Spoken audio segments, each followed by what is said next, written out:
Hi, friends. I'm going to read chapter 2 of The One and Only Bob. First part is called Dream. This morning, I wake up in my cozy bed way too early for Julia to make me breakfast. She and her mom and dad are still asleep, and even the guinea pigs are silent. My belly grumbles, and once again I curse my thumbleness. Humans are one big design flaw. The inferior noses, the inscrutable humdrum rumps, and don't get me started on their odor. But the opposite thumb idea? Yeah, that was a nice upgrade. The cans I could open, the doorknobs I could conquer. Anyways, I feel worried, a little off. Worry's a waste of time and it doesn't fit with my tough guy act, but sometimes I can't seem to help myself. Before I woke up, I'd been dreaming about Ivan, Ruby, and Stella. It wasn't a nice dream, a fun and run toe twitcher. Nope. This one was a nightmare and a bad one. We were swimming, all four of us, in a black raging river. For some reason, I was in the lead and I kept looking back, telling them that I was going to save them. Me save them? Two elephants and a gorilla? As I paddled like mad, their voices faded. I looked behind me and they'd vanished. And then I heard it. A faint bark. That bark. I woke up like I always do. I did an all-over shake trying to toss off the stench and nightmare that clung to me like shampoo after a bath. I told myself to chill, get a grip, stop worrying about nothing. And yet, some primitive part of my brain, the wolf in me maybe, is on edge. A lot can go wrong in the moment left to chance, the blink of an eye, the bounce of a bone. There are so many ways the world can find you. By the time everyone else wakes up, I've calmed down, but the wind outside sure hasn't.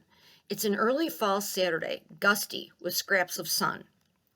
Clouds bouncing off each other like bunnies in a basket. Messages on the wind pouring in from everywhere.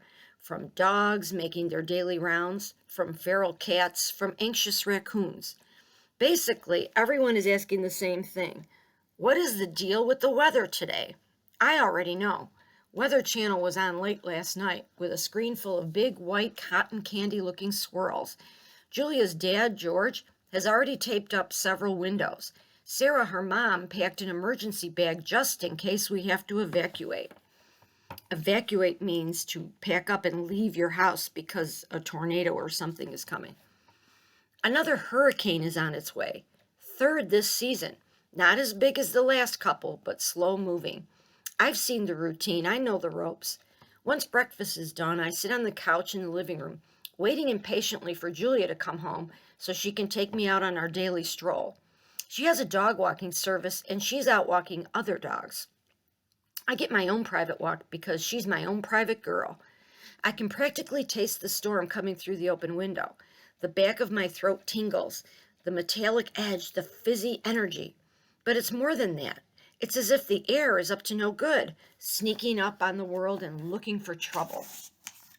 Of course, not everybody can smell what I'm smelling. My nose is a zillion times more powerful than a human's.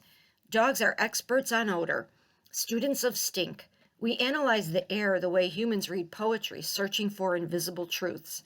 And we don't just smell the good and bad stuff that people notice with their substandard snozzes. The usual suspects, popcorn and lilacs and freshly sharpened pencils, diapers and Brussels sprouts and freaked out skunks. No, our noses get it all. The whole shimmery double rainbow in April. Humans, they're lucky to get a cloudy day in November. We get that molecule of roast beef dancing on the wind 50 miles from the tidy kitchen where it slid out of the oven. We get the cherry lollipop under the back seat of the Honda 16 cars up the highway at rush hour. We get things humans can't even dream of getting. We're the ones who find the miracle earthquake baby cuddled in her crib after tons of rubble. We're the ones who find lost hikers in the wilderness after a quick whiff of a sweaty sock. We can even tell when someone's sick. We can smell seizures and cancer and migraine headaches. Try getting your guinea pig to do that. We smell feelings too. Sad has a sharp scent with an undertone of sweetness. Sad smells like being lost in a winter forest as the sun goes down. And happy is the best. but there's a touch of wistfulness around the edges. Happy smells like bacon ice cream served up in an expensive leather shoe. You're going to love every minute of it, but you know it won't last forever. Sometimes when Julia and I go for walks, I'll break at a corner. Corners are the best for fresh news. And she'll tug and say, "Come on, Bob, there's nothing there." Oh, but there is. Here's the thing about poop and pee. I get that humans are not into them. I see the bathroom doors shut tight, the embarrassed, downcast gazes. You guys are totally missing out. There's a whole lot of info hiding in your average pee mail. When dogs want to share the latest gossip, we just wait until nature calls. You'd be amazed what we can learn during a quick bathroom break. People read the news, check the TV, browse the web. I linger over a fire hydrant and inhale the whole wide world. My ears, by the way, are almost as remarkable as my nose. I pick on all kinds of things humans can't hear. What we do with our noses and our ears is kind of like taking a big old knot and loosening it up, separating out the strands and unbraiding things. People smell a reeking pile of trash in a dumpster. We smell a dollop of cream cheese, a hint of peanut butter, a smattering of Fruit Loops. People hear the roar of a crowd in a stadium. We hear a strain of whiny 4-year-old, a whisper of a worried superfan, a note of grumpy hot dog vendor. Man, dogs are cool. While I watch from my perch on the back of the couch, Julia passes by on the sidewalk. George asked her to keep her dog walking route close to home in case the weather changes. She's wearing a shiny purple raincoat and leading 3 dogs, a goofy mutt named Winston, a timid dachshund named Oscar Mayer, and her, Snickers, an old nemesis of mine. Nemesis is almost like an enemy. It's an arch rival. Snickers is a fluffy white poodle with delusions of grandeur, a big, snooty pain in the puffball. Oh, that pooch drives me crazy. Our mutual dislike goes way back to my early days as a stray. Snickers was a fancy, pampered, sleep on a pink satin pillow kind of gal. Her owner, Mac, ran the mall where I lived with Ivan and Ruby. That's where I first encountered Snickers. She teased me mercilessly, and beneath the fuzzy facade, I always suspected there was a little, spark there. Anyways, after the mall closed down, Snickers, being Snickers, landed on her feet. Mac married an older lady with money more than sense, and she dotes on that ridiculous poodle.